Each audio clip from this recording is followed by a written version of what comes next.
Hoje, quando vamos realizar o batismo da Sara e da Esther, a Esther falou para mim ontem: eu vivia uma vida toda errada e vocês me recebiam na porta como se eu fosse membro da igreja, com alegria, me abraçavam. Falou ontem isso. Queridos, que alegria poder hoje ver a decisão da Esther. Intercessão de um pai dela, o pai dela, antes da morte, perdeu a voz, não falava mais, mas Deus devolveu a voz para ele. Questão de menos de meio minuto ele recuperou a voz, só por um curto espaço de tempo, de menos de meio minuto, para poder falar: Senhor Espírito Santo, eu estou morrendo, mas eu quero as minhas 4 filhas do céu. E a voz sumiu, voltou a ficar sem voz e morreu. E hoje ela está sendo batizada, porque orações não morrem. Orações não morrem. Se nós entendermos que orações não morrem, as orações continuam vivas, como a oração do papai da Esther, como a oração de Estevão continuou viva nos ouvidos de Saulo, até que ele se rendeu a Jesus. Porque Saulo estava participando do apedrejamento de Estevão, e Estevão orando, recebendo as pedradas e orando, perdoa-lhes, Senhor, porque eles não sabem o que fazem. E esta oração continuou viva. As pedras cobriram o corpo de Estevão, mas as pedras não cobriram a oração de Estevão.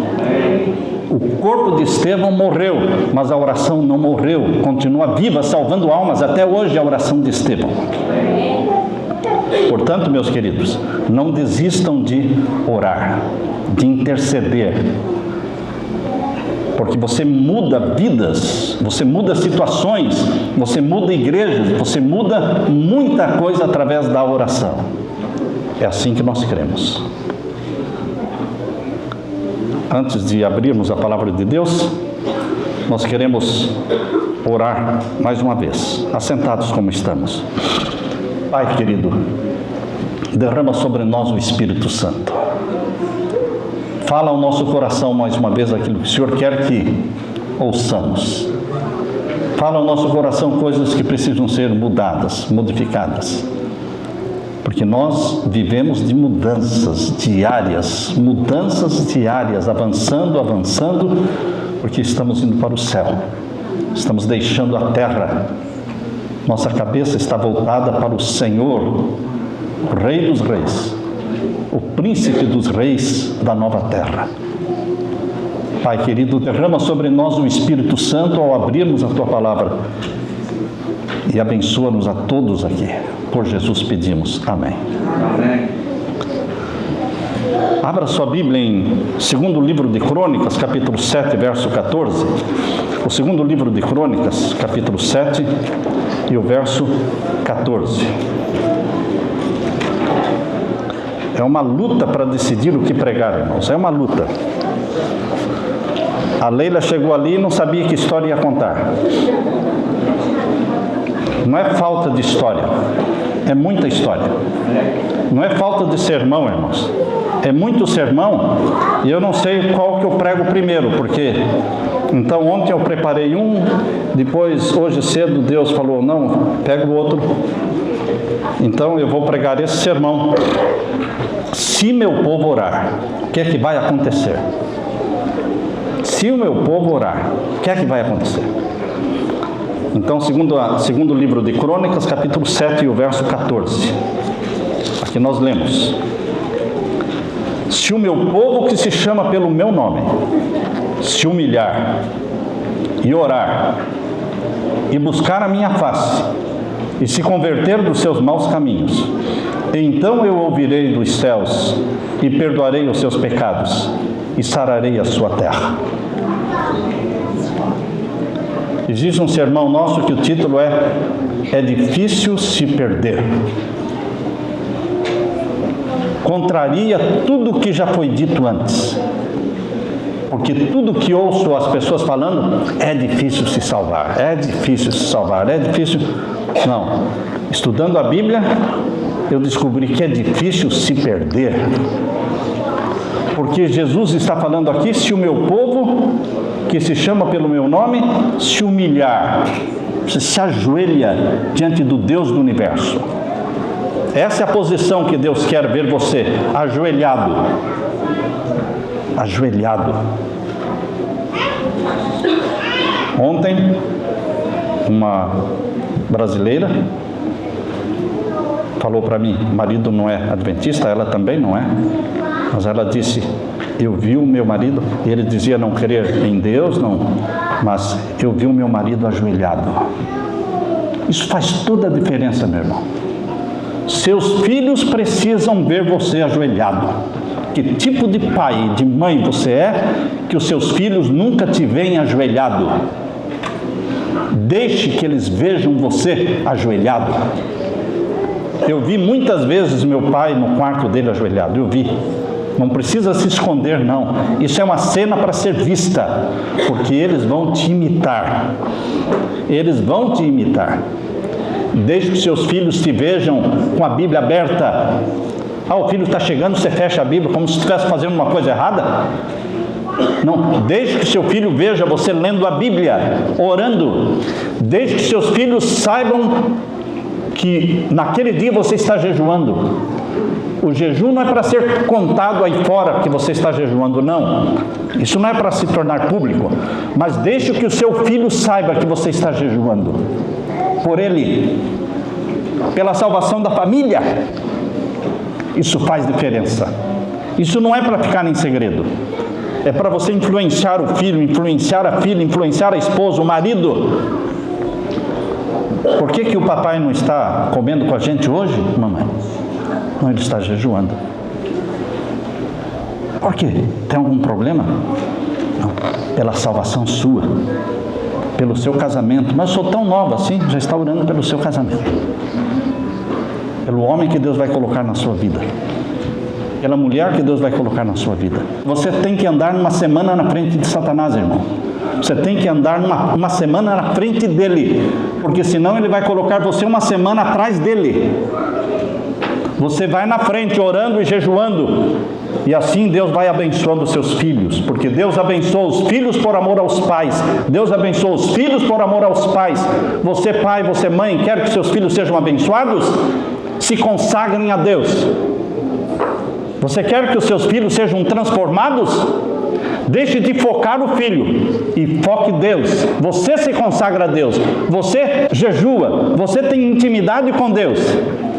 E Deus vai abençoar e transformar quem? O seu filho, sua filha. É assim que funciona. Deus abençoou Isaac por amor a Abraão. Deus abençoou Jacó por amor a Isaac. Deus abençoa José por amor a Jacó. É assim que a Bíblia ensina. É o pai e a mãe se consagrando. Eu quero a salvação dos meus filhos. Então você tem que estar salvo. Porque se você, pai e mãe, estiverem perdidos, como é que vocês vão salvar os filhos? Deus abençoa os filhos por amor aos pais.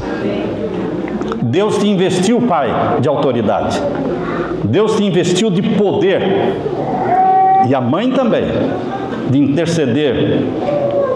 Se o meu povo que se chama pelo meu nome se humilhar, colocar-se de joelho, ajoelhado, a gente ora de todo jeito, meu irmão. No carro, você ora no quartinho ali, você ora ali, você ora em pé cantando. Tem hora que eu não consigo cantar, só fico orando. Aí volto a cantar. Mas aí a emoção vem, eu paro de cantar, porque não dá para cantar com emoção, porque a gente chora. Então, aí fico orando. É assim, irmãos. Dentro de casa, trabalhando, quando você estiver trabalhando, a sua vida tem que ser uma vida de oração. Conversando, ainda bem que para limpar casa você só usa braços e pernas, né? A mente, você já está tão acostumado a fazer aquilo que você pode estar orando, você pode estar cantando, não precisa nem estar pensando naquilo. É igual dirigir carro, você já faz automaticamente. Você pode estar em oração o tempo todo. Se o meu povo se humilhar e orar, É oração, irmãos. O tamanho da nossa fé depende do tamanho das nossas orações. Não é oração grande e longa para alcançar todo mundo aqui no culto, não, irmãos. Isso mostra que você não ora. Não ora em particular e quer descontar tudo aqui em público. Aí, coitado da congregação, né? Quando eu vejo orações longas em público, eu disse, esse aí não aprendeu ainda. Ele pode passar a noite em oração, mas em público, a oração tem que ser assim, ó. E o sermão também tem que ser curto, né, Leila? Ela já me falou, olha, curto, prega pouco. Queridos, se o meu povo, que se chama pelo meu nome, se humilhar e orar, é difícil se perder, irmãos, porque não depende de comprar, é você se humilhar. Fala, Senhor, eu estou perdido, eu sou perdido, eu não presto, eu tenho pecados, eu tenho vícios, eu tenho coisas que ninguém sabe, mas o Senhor sabe, e eu estou aqui abrindo meu coração, porque eu preciso do Senhor, eu não consigo vencer, Senhor. Você está se humilhando, você está abrindo o coração, e Deus está dizendo, filho, continue fazendo isso, porque eu estou comunicando o poder. Eu estou comunicando o poder para você. Cada vez que você está conversando com Deus, não pense que é uma conversa vazia. Não pense que é uma conversa vazia. Você está conversando com Deus, o poder dele está impactando a sua vida. A sua mente está sendo impactada pelo Espírito Santo. As coisas vão acontecendo e você não percebe, mas está acontecendo. Está acontecendo. Ao longo dos meses, você percebe que a atração pelo pecado está diminuindo. Você começa a desgostar do que você gostava. Queridos, isso é obra do Espírito Santo, que acontece quando você está em comunhão, orando, buscando a minha face e se converter dos seus maus caminhos. Os nossos caminhos são maus. Este texto que nós lemos, queridos, tem sido inspiração para hinos, inspiração para poesias, assim como o Salmo 23 também. É inspiração de muitos sermões, mas aqui tem uma conjunção condicional. Em português, conjunção condicional é se o meu povo se humilhar e orar. Isso é condicional. Nós não recebemos o céu e não podemos ter o céu garantido automaticamente. Jesus morreu na cruz, o céu está garantido? Não. Se você se humilhar e orar e se converter dos seus maus caminhos e confessar os pecados, eu perdoarei os pecados. Deus perdoa de verdade. Você tem que confiar no perdão. Deus não gosta quando você fica desconfiando. Será que Ele perdoou mesmo? Calma lá, você não está brincando? Que não é brincadeira, você confessou? Confessei. Então morreu o assunto. Morreu o assunto. Esse pecado não existe mais para Deus. Está perdoado. Não importa o tamanho dele, meu irmão. Não importa o tamanho do pecado, está perdoado, porque é assim que Deus disse, se confessarmos, 1 João capítulo 1, verso 9. 1 João capítulo 1, verso 9 diz o quê? Se, condicional, confessarmos os nossos pecados, Ele é fiel e justo, para quê? Perdoar os pecados e nos purificar de toda iniquidade. Ele perdoa e Ele purifica, porque só perdão não adianta, meus. Se fosse só perdão vazio, está perdoado. O que você fez está perdoado. Eu vou continuar fazendo. Então, Ele não só perdoa, Ele também purifica a sua mente daquela sujeira. Ele limpa a sua mente, para que você não tenha vontade de continuar praticando aquele pecado. Ele perdoa e Ele purifica. O relacionamento com o nosso Pai Celestial é algo indispensável, insubstituível, se quisermos ter mentes saudáveis. Milhares de pessoas se perderão, porque alguém que deveria ter orado e jejuado por eles, não jejuou e não orou. Você acredita que a salvação acontece automaticamente? Não acontece. Alguém tem que jejuar e orar. Eu contei ontem à noite, vou repetir. Eu, na minha idade de 14, 15 anos, 16 anos, infelizmente eu não li a Bíblia. Nasci na igreja, mas a igreja nunca nascia em mim. Estava nem aí para a igreja. Só ia para agradar os meus pais. Mas ia. Mas não lia a Bíblia, não estudava a lição da escola sabatina, não orava, não fazia nada espiritualmente falando. Nada. Eu queria ser como todo mundo era, pecador. Eu via os meus amigos fumando e bebendo, eu também queria fumar e beber. Meu bando, né, meu grupo ali, eu queria ser igual a eles. Mas dava tudo errado para mim, meus irmãos. Dava tudo errado. Eu tentei aprender a fumar, não consegui, não desceu.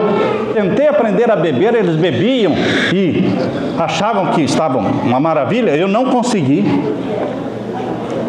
Eu queria pecar, como eles estavam pecando. Mas dava tudo errado para mim. Eu queria ir para o carnaval como eles iam. E eu ia com eles. Mas eles achavam tanto prazer em ficar pulando. E eu ficava olhando. Falei, tem graça nenhuma isso aqui. Para mim não tinha nada de graça. E tinha outras coisas que nem vou falar aqui. Mas falei ontem. Queridos, por que não dava nada certo quando eu queria continuar pecando? Porque eu estava orando? Não. Porque eu estava lendo a Bíblia? Não. Mas minha mãe e meu pai estavam orando, jejuando por mim. Minha mãe me deu para Jesus. E desde que eu nasci, minha mãe encheu minha cabeça com esse negócio. Você é de Jesus. É de Jesus. Mas entrava por um ouvido e saía pelo outro. Eu não quero ser. Eu não quero ser. Você vai ser pastor. E você vai para o colégio, eu vou te levar. Vai. Não vou. Vai. Mulher firme, determinada. Ela me arrancou de casa, levou para o internato e falou, fica aí. Fica aí. E queridos, ela dizia, você vai ser pastor. E eu perguntei para o pastor da igreja, pastor do colégio, Siegfried Hoffmann, médico e pastor. Ele disse, eu perguntei para ele, eu tenho que ser pastor só porque minha mãe me deu para ser pastor? Ele disse, não, Samuel, você não precisa ser pastor, porque a sua mãe fez um voto, mas esse é o voto dela e ela fez a parte dela, mas você decide se você quer ser ou não. Ah, tudo bem então. Então se é para eu decidir... Mas queridos, minha mãe estava orando. E quem é que Deus colocou sentado na minha frente? A Leila. Primeiro dia de aula, lá está a Leilinha na minha frente ali, não é? Toda alegre, toda vivaz, toda dinâmica, sanguínea. Falei, pronto, vou namorar essa aí.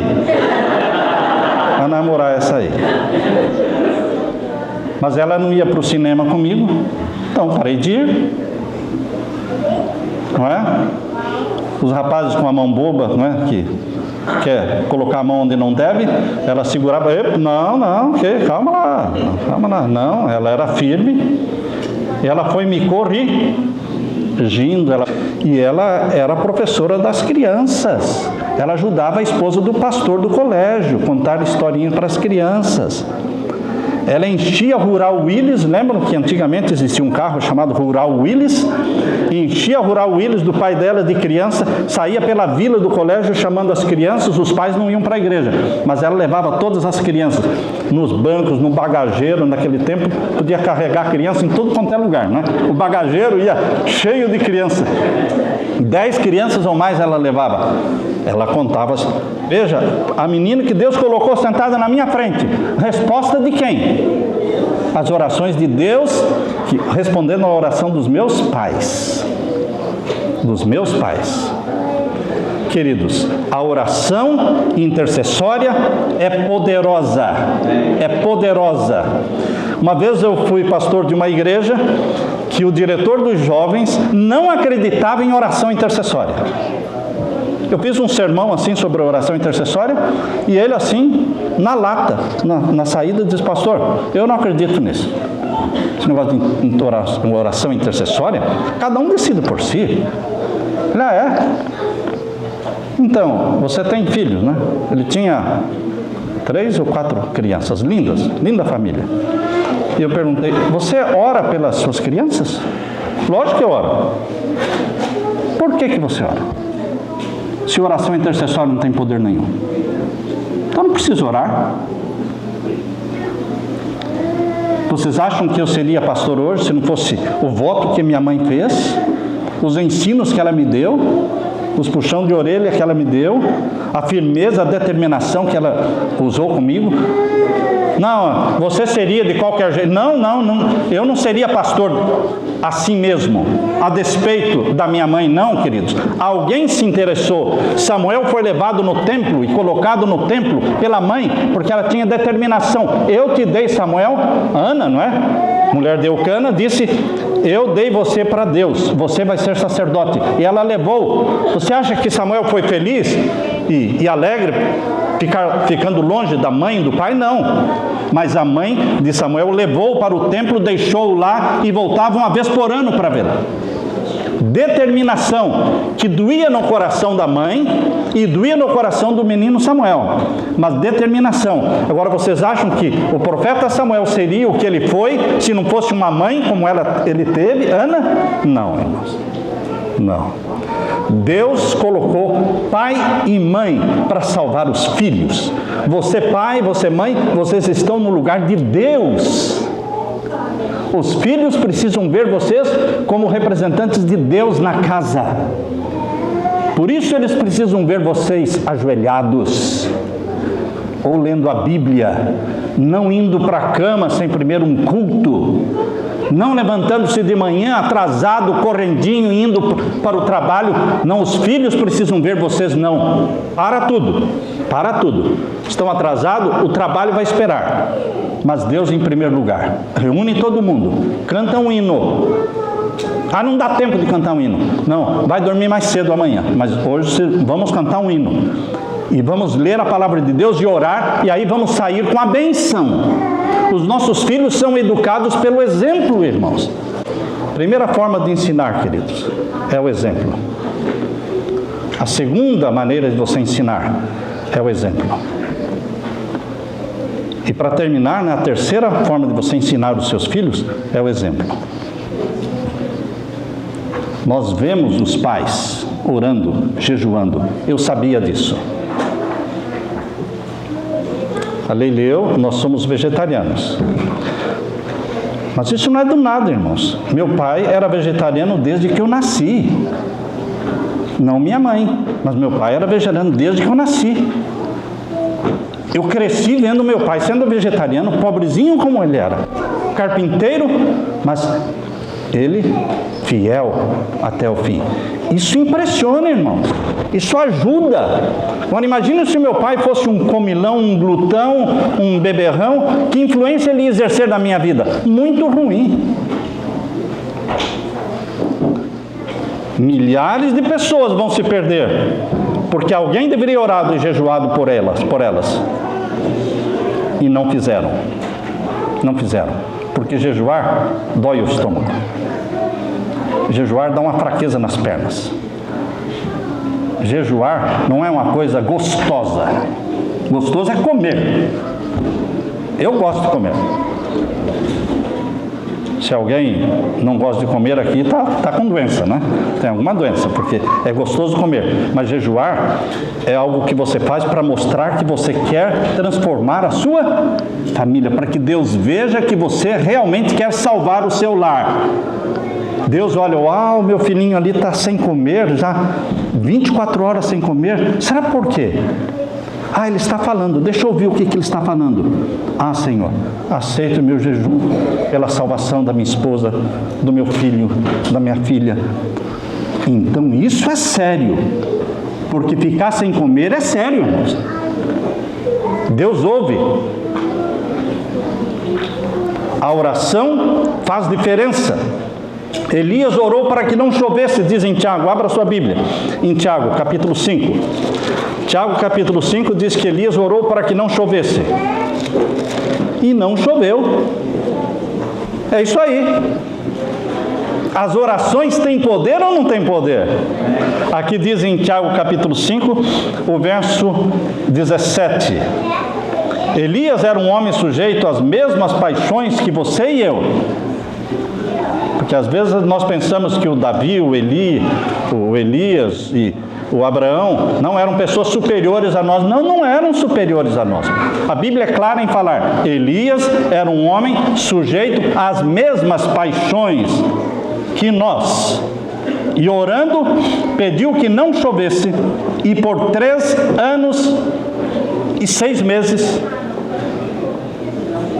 A minha tentação aqui é já entrar para a profecia, irmãos. Mas não, não vou entrar na profecia. Porque a tentação aqui falou, sabe por que 3 anos e 6 meses? Sabe por que não 7 meses? Por que não 8 meses? Isso aqui é profecia, irmãos. Mas aqui diz, ó, por 3 anos e 6 meses não choveu sobre a terra. Por que não foram 4 anos? Por que não foram 3 anos e 5 meses? Queridos, isso é profecia. E Elias participou desta profecia. E Jezabel e Acabe viram uma seca, porque chuva é sinal de bênçãos de Deus. Mas Elias orou e os céus se fecharam. E depois Elias orou quantas vezes? 7 vezes. Profecia de novo, irmãos. Profecia de novo. Por quê? Ele não orou uma vez para voltar a chuva, ou 2, ou 3. Às vezes você ora uma vez, ou 2, ou 3, você ora um mês, um ano, fala, vou desistir. Não adianta mesmo. Eu jogo a toalha. Sabe o que é a expressão? Jogo a toalha. Desisto. Não desista, meu irmão. Não desista. Porque mesmo que você morra e você não veja os resultados da oração, como aconteceu com o papai da Esther, ele morreu e ele não pôde assistir o batismo dela, que vai acontecer hoje. Mas a oração não morreu. Mesmo que Estevão tenha morrido, ele não viu a conversão de Saulo, que se tornou o apóstolo dos gentios. Mas a oração de Estevão não morreu. E continua salvando almas até hoje. Então não desista, não jogue a toalha. Persista orando, jejuando, pelo menos uma vez por semana, queridos. Uma vez por semana. Tem gente que ora jejum uma vez por ano, outros a cada 10 anos. Mas você deve ter um plano de oração incessante e de jejum semanal. Não 3 vezes por semana não, por favor. Satanás quer jogar você para o extremo, enfraquecer o seu corpo, enfraquecer a sua mente. Não é assim não. Uma vez por semana, basta. Uma vez por semana. Uma vez eu li no livro Eventos Finais, capítulo 20 do Eventos Finais, na página 168, eu li esse pensamento. Quando o bem-estar, lembra daquele bem-estar? Bem-estar, servo bom e fiel. Quando esse bem-estar for pronunciado pelo juiz celestial e a coroa de glória imortal for colocada na fronte do vencedor, muitos se erguerão e pegarão as suas coroas à vista do universo reunido e apontando para a mãe deles, dirão, ela me fez tudo quanto sou mediante a graça de Deus. Seus ensinos, suas orações foram abençoados quanto à minha salvação eterna. E os anjos de Deus imortalizam o nome das mães, cujos esforços ganharam os filhos para Jesus Cristo. Queridos, o nome das mães estará escrito junto com o nome dos maiores missionários do mundo. Os filhos colocarão aquela coroa de ouro recebido das mãos de Jesus, colocarão nas mãos da mãe em homenagem a elas. Oração intercessória. Susana Wesley, mãe de 17 filhos. Isso não é para você fazer isso, não. Mãe de 17 filhos. Queridos, passava 1 hora por dia em oração. E todos sabiam que a mãe estava trancada no quarto orando. E fazia culto com eles toda noite antes de dormirem. Sabe o que Susana Wesley fazia? quando a criança completava 5 anos de idade. Quantos anos? Isso ela fez com os 17. Lembre-se que Susana Wesley é a mãe de John Wesley, fundador da Igreja Metodista. A igreja da irmã White, Ellen White, foi batizada na Igreja Metodista com 12 anos. Queridos, é uma igreja poderosa, a Igreja Metodista, fundada por John Wesley, Charles Wesley, irmão dele. Sabe o que ela fazia com cada um dos 17 quando eles completavam 5 anos? Ela passava o dia todo com aquele filho que estava fazendo o aniversário, completando 5 anos, ela esquecia os 16, não é? E ficava com aquele filho o dia inteirinho do aniversário, fazendo o quê? Ensinando o alfabeto, o ABC, para a criança. Completou 5 anos, ia decorar o alfabeto num dia. E decora, irmão, decora. Isso ela fez. E depois que decorava o alfabeto em um dia, aí ela punha para ler a Bíblia. Gênesis 1, verso 1. No princípio, 5 anos de idade, ela ensinava o alfabeto todo e aí fazia a criança ler o primeiro verso da Bíblia. Gênesis 1, 1. No princípio, criou Deus os céus e a terra. Que mãe vai ser homenageada no céu? João Wesley, seus irmãos vão colocar a coroa recebida aos pés da sua mamãe. Oração intercessória. Vocês conhecem a história de Acã, irmãos? O que seria de Acã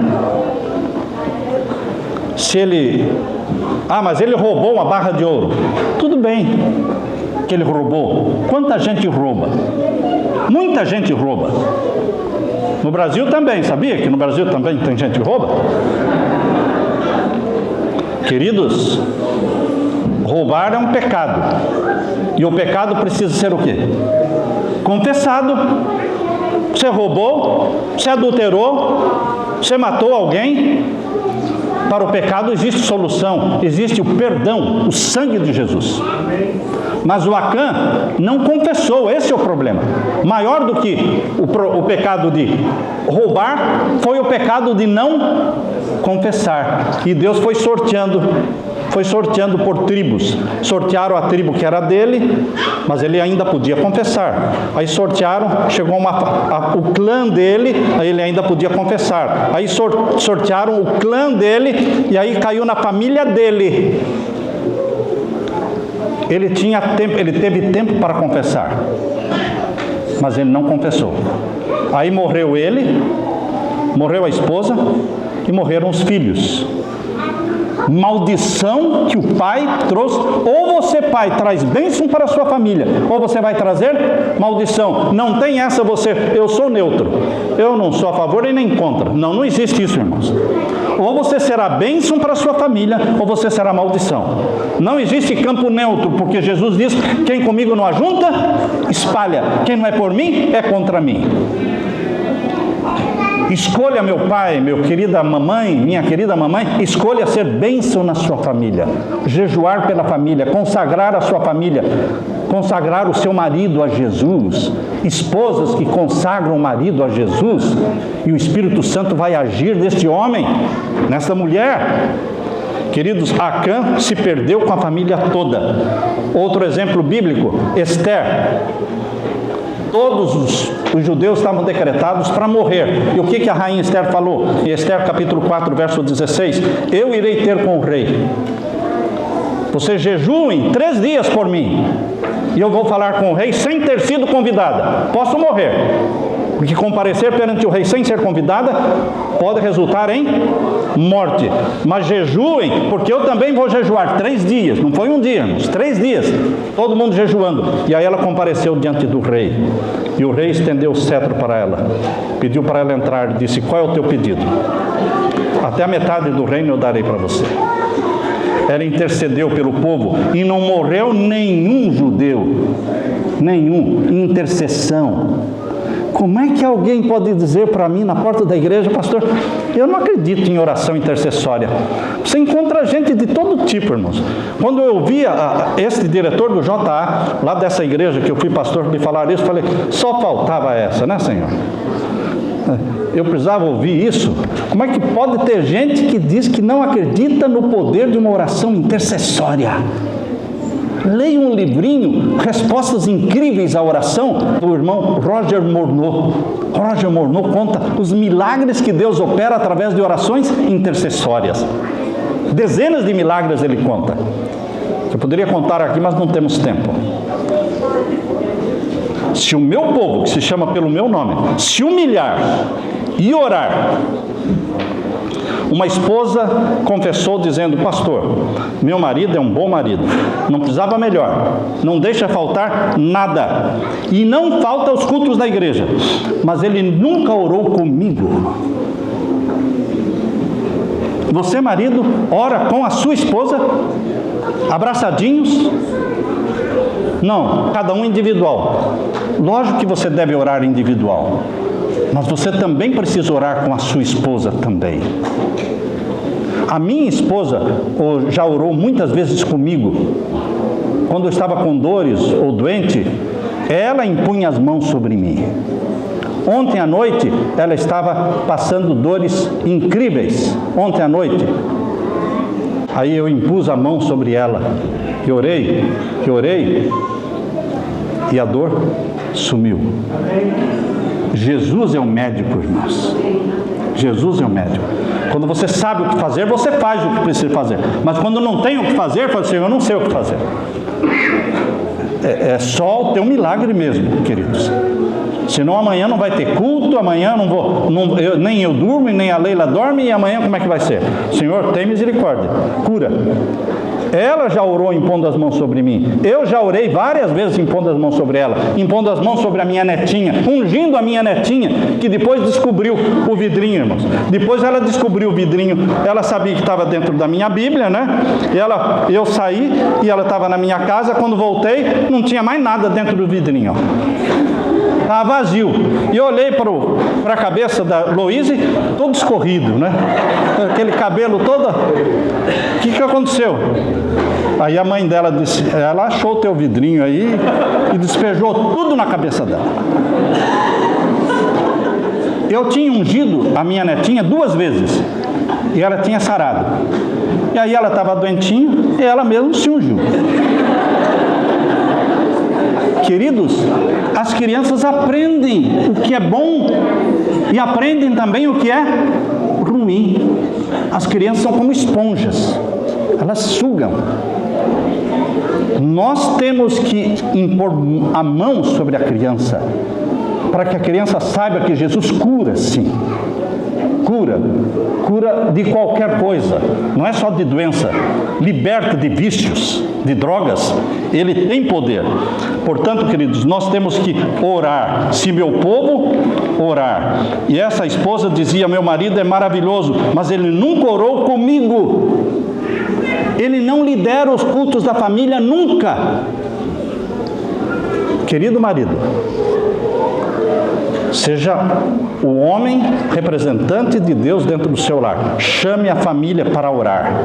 Chame a família para o culto. Se ele não fizer, a mamãe vai ter que fazer.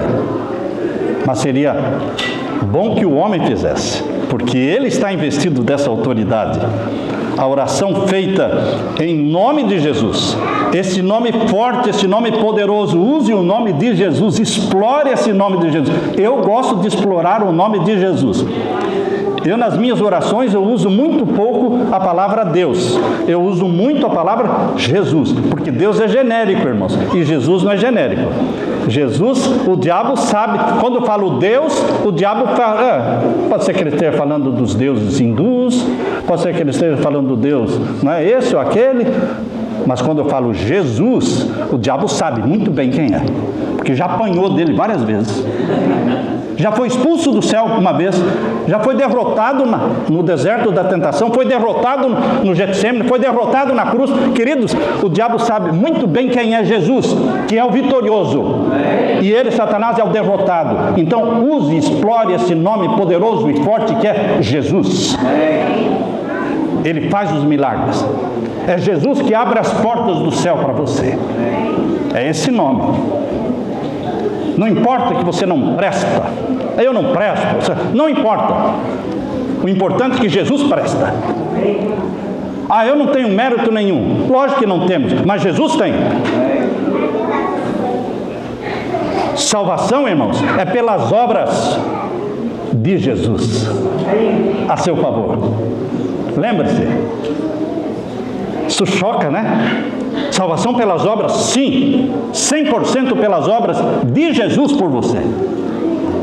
É o que Jesus fez por você, é o que Jesus faz por você, é o que Jesus continua fazendo e que nos dá salvação. Mas você tem que crer nele. Fé em Jesus. Mas é pelas obras de Jesus que nós somos salvos. É o sangue dele que nos purifica de todo pecado e qualquer pecado. Quero terminar, porque a minha esposa já mostrou o relógio. George Miller. George Miller é um homem de exemplo de oração, humilhação diante de Deus, confessando os pecados. As orações de George Miller, irmãos, construíram 5 grandes edifícios orfanatos na cidade de Bristol, na Inglaterra. E nesses 5 prédios, que foram construídos com oração sem pedir dinheiro para ninguém, ele não pedia dinheiro para ninguém, ele não fazia campanha, arrecadava fundos de ninguém. E ele construiu 5 prédios para abrigar 2.000 crianças. Só orando. Só orando. A tentação é você falar para as pessoas quando você está precisando de dinheiro. E a igreja é um ambiente maravilhoso para você falar para os outros pedir dinheiro emprestado. Queridos, mas nós temos que falar para Deus quando nós precisamos, e não para as pessoas. Mas como é que a pessoa vai ficar sabendo que você está precisando? Eu falo para Deus. E Deus é que vai tocar no coração de quem tem comunhão com Ele. E falar, olha, você não tem aí um fundo para ajudar os pobres, aos necessitados? Leva esse dinheiro para o fulano. Deus fala, de verdade, meus irmãos. George Miller é prova disso. Ele construiu esses 5 prédios só com oração. Cada dia as crianças que viviam, 2.000 crianças nesses orfanatos, professores e enfermeiras, eram completamente dependentes da providência divina. Ele não pedia dinheiro em banco, nem para pessoas, nem para empresas. E durante 60 anos, milhões de dólares foram enviados para os orfanatos de Miller. E mais, foi ele o primeiro que sustentou Hudson Taylor na sua obra missionária na China. Quando Hudson Taylor foi para a China, ninguém acreditou na obra missionária de Taylor. Mas Miller acreditou. Ele foi o primeiro que financiou Taylor para implantar o Evangelho de Jesus na China. As crianças naquele orfanato nunca ficaram um dia sem comida, irmãos. O máximo que elas tiveram que esperar pela comida foram 30 minutos. O máximo que elas tiveram que esperar. O propósito número 1 de Miller não era cuidar das crianças, mas o propósito de Miller era provar diante do mundo que Deus é fiel, que Ele ouve as orações do seu povo. Se confessarmos nossos pecados, Ele é fiel e justo. Durante a Segunda Guerra Mundial, quando as bombas estavam caindo sobre a Inglaterra e destruindo cidades, o povo de Bristol corria para os orfanatos, para os 5 prédios, porque lá as bombas não caíam. Coincidência, irmãos? Bomba caindo por todo quanto é lado, e naqueles 5 prédios estão em pé até hoje. Você pode ir lá e ver, os 5 prédios estão em pé até hoje, porque nunca foram atingidos pelas bombas. Resposta às orações. Grave esta frase, meu irmão: não largue tão rápido o braço de Deus. Não largue tão rápido o braço de Jesus. Não largue o braço de Jesus. Seja perseverante. Seja perseverante. Jeremias Lanphier, em 1857, aqui no estado do Maine, ele era o zelador da igreja. Jeremias Lanphier, 1857, zelador de uma igreja aqui no Maine. Ele começou a orar. E aí ele convidou 6 pessoas para começar a orar com ele, num culto de oração. Começaram com 6 pessoas, na primeira semana. Na segunda semana, ele tinha 14 pessoas no culto de oração. Promovido não pelo pastor da igreja, pelo zelador da igreja, irmãos. Não precisa esperar ninguém, você pode começar o reavivamento. O título da semana, o tema da semana não é reavivamento e reforma?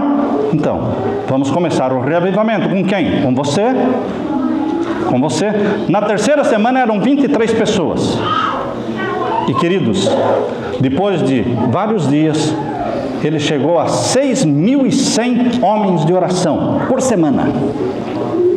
Começou com um homem, o zelador da igreja. Por que não pode começar com você e comigo? Lembre-se que a história de Jó mudou, está em Jó 42, verso 10. A história de Jó mudou tudo quando ele estava orando pelos seus amigos.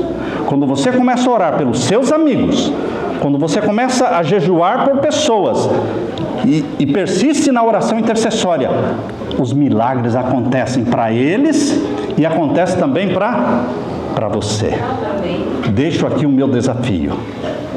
Amém? Amém. Amém. Fiquem com a paz de meu Jesus. Amém.